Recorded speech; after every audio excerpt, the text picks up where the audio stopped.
Regresamos a Argumentos, seguimos en vivo a través de la señal de Globovisión y en breve voy a leer sus preguntas. Yo veo que nos están llegando muchos mensajes a nuestras cuentas en redes sociales. Ángel Medina, politólogo, nos sigue acompañando.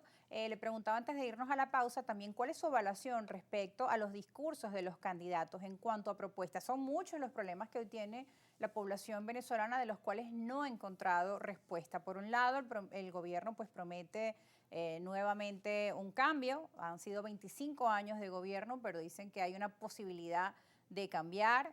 Nuevamente el tema de las sanciones. Por otro lado, desde la oposición hay diferentes candidatos también. Una candidatura, digamos, de la plataforma unitaria que en las encuestas pues ha tenido mayor aceptación por parte de la población venezolana. Y también hay otros candidatos de centro que están allí pues participando y otros que tienen quizá menos porcentaje, pero siguen allí en esa contienda y lo que quisiera ver desde su punto de vista es cómo observa en cuanto a la propuesta, la calidad del discurso.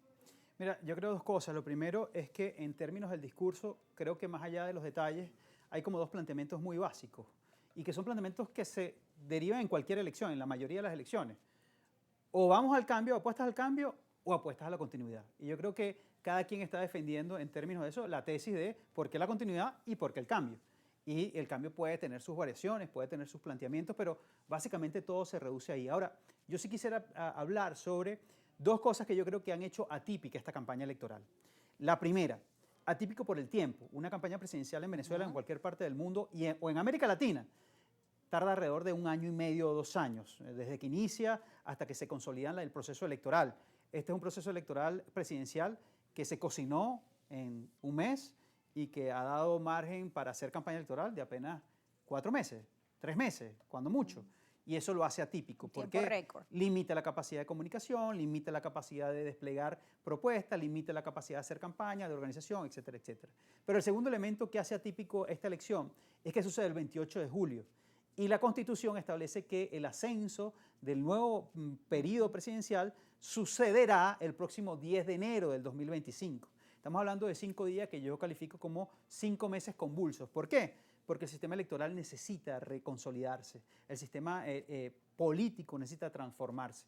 Y estos son 5 meses que pudieran, depende del planteamiento que se haga al país, el comportamiento de los actores políticos, o profundizar la crisis política, o más bien construir un camino que vaya transformando el sistema político para que nos permita no solamente que funcione para la gente, sino que también funcione para las instituciones. Así que yo creo que esos son dos elementos que hacen muy atípico este proceso electoral. Y que mayor crisis política significaría una peor situación económica, bajan las expectativas de crecimiento, que digamos es la principal preocupación del venezolano. La gente desea un cambio principalmente porque quieren ver mejoras en su calidad de vida, el tema de los servicios públicos, el tema pues del salario que lamentablemente no se ha aumentado, sino el tema de las bonificaciones y todos estos cambios también entendemos que no pasa solo por un cambio de gobierno, sino por un cambio de una serie de políticas, de transformaciones, de confianza de los inversionistas en nuestro país. Bueno, un país con muchos recursos, pero que tenemos graves problemas y que con problemas de índole de confrontación se agudizan.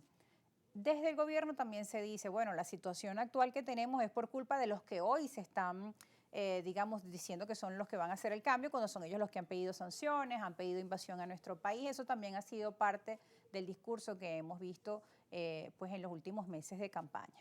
Es lógico. O sea, si tú ves quién está en el poder, la lógica es decir, bueno, aquellos que vienen, que proponen el cambio, son peores que yo. Y si ellos llegan, te van a quitar todo lo que yo te he dado. Eso es muy lógico en términos de discurso político. Pero esto no determina la decisión del venezolano. Al final el venezolano lo va a determinar es, yo quiero seguir como estoy o quiero apostar un cambio. Finalmente esa es la decisión final que está en la mente, al menos en la conciencia del venezolano, y eso es lo que va a expresar el próximo 28 de julio por razones obvias. O tú votas por quien está para dejarlo que siga, o votas porque ese que está no sigue y venga otro. Por eso se llama una elección. Entonces, creo que básicamente esto está definido de esta forma en este momento. Repito, cada quien a esto le coloca su argumento, le coloca su planteamiento, su propuesta de política. En el caso de Edmundo González, por ejemplo, habla mucho del tema de la transición, de entender que esto es un proceso de cambio paulatino y que no implica arrebatar o acabar con el otro. Yo creo que eso es positivo, yo creo que eso es propositivo además. Entonces, yo al final siento que los venezolanos tienen la oportunidad este 28 y es la invitación que hago a que se busquen el CNE, vean dónde votan, ratifiquen, que vean si son miembros de mesa y que voten. Vamos a leer rápidamente algunos de los comentarios de nuestra audiencia porque ya tenemos que irnos a la pausa.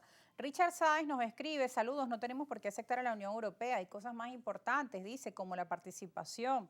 Maduro la tiene muy difícil y la unidad garantiza la victoria de la oposición. Mantis 357, ¿por qué sancionaron al gobierno de Venezuela?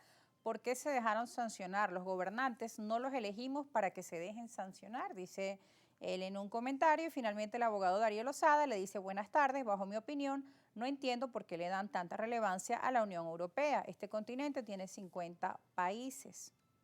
Mire, yo creo que al final lo que se ha dicho claramente y lo que están diciendo los venezolanos es, bueno, mal que no viene la Unión Europea, muy mal, quizás hubiésemos preferido que viniera, pero frente a eso, lo que nos toca es seguir participando, seguir votando y seguir apostando al mecanismo del voto como mecanismo de cambio en Venezuela. Yo creo que eso es la razón final. Muchas gracias, Ángel Medina, Gracias, por Rosa. acompañarnos en Argumentos. Gracias. Y gracias a ustedes también, audiencia. Al regreso seguiremos conversando sobre algunos temas de interés nacional. Esta vez nos vamos hacia Trujillo. Vamos a estar conversando del desarrollo comercial e industrial turístico en este hermosísimo estado de los Andes venezolanos. Ya volvemos.